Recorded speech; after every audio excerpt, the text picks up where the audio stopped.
دا کم عذابونه چې ذکر شو چې کله بم په دوی کې په دې عذابونو کې یو عذاب په هغوی راغی قالوا بوي هغوی يا موسى ادع لنا ربك بما عهد عندك اے موسى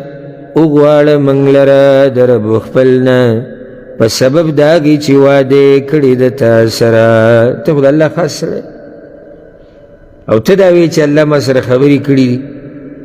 او الله ما ته ویلي دي چې ته خلکو ته توحید بیان که او ته وایې چې زه د هغه پیغمبر یم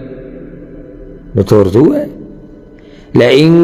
کشفت عنا الرجز کلری کو تا زمون دا عذاب په دعا سره په دعا سره په دې وجه کې چې مخکې ورته دعا وغواړه د خپل رب نه نو که چېرته د هغوی دا نظریه وي چې د موسی علیه السلام عذاب لرې کوي نو بیا ورته دعا نه وي بیا به هغه ته وایي چې ته د عذاب لرې که نو که تا لرې کو زموږ نه د عذاب معنی که تا په دغه دعا سره د عذاب لرې کو زموږ نه لنؤمنن لك خامخا ایمان براوړو په تا باندې ولنرسلن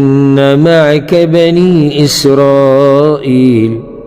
او خامخا وبلیگو تا سر بني اسرائیل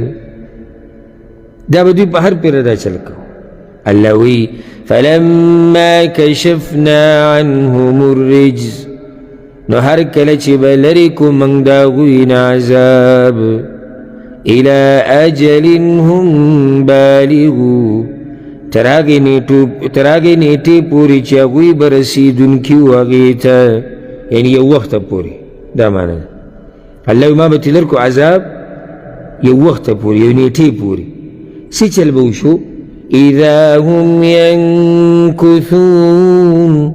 دغه وخت به دوی لوزونه ماتول اکه لوز به بیا مات کو وی لنؤمنن لک دوه کاره ومونږ وکړو یو به ته ایمان راوړو او دویم به څه وکړو بني اسرائیل به سره پوریږو خو چې کله به ته الله عذاب لري کو الله وی دوی به د لوزونه بیا مات کړو او دا د یهودو ګوره غټ صفت دی قرآن کې ځای په ځای دې خبرې ته اشاره شوې د یهودو غټ صفت هغه د لوزونه ماتول دي نو دوی هغه لوزونه مات کړي دي کومې چې د الله سره کړي دي هغه لوزونه یې مات کړي کومې چې د موسی علیه السلام سره کړي دي او بیا داسې سلسله را روانه ده نو که نن سبا یو یهودی د مسلمان سره لوزونه کوي نو په دې دې مسلمان نه دوکه کیږي ځکه چې لوزونه ماتول دا د دوی د پخوانه عادت دی او خوی دی چې ونه شوه او دوی دا لوزونه په مخه ماتول آخره کې الله به ختم کړو فانتقمنا منهم نو بدل واغست من داغوینا فاغرقناهم في اليم نو غرق مکڑل پا دریاب کی توری ختم کرو اوس دوی د قیامت پر ورځ الله ته ویلی شي چې الله تا موقع نه راکړي نشي څومره موقع څومره نصیحتونه پوره پیغمبر یې ورته ولېږو او د هغه رور یو پیغمبر هم نه دی دوی دي موسی او هارون علیهم السلام او خو واضح بیان او خو واضح خبر او معجزې امسا ته وګوره پترخ کې لاس ته وګوره د وینه د چندخان د سپږو عذاب طوفان ملخان د دریاب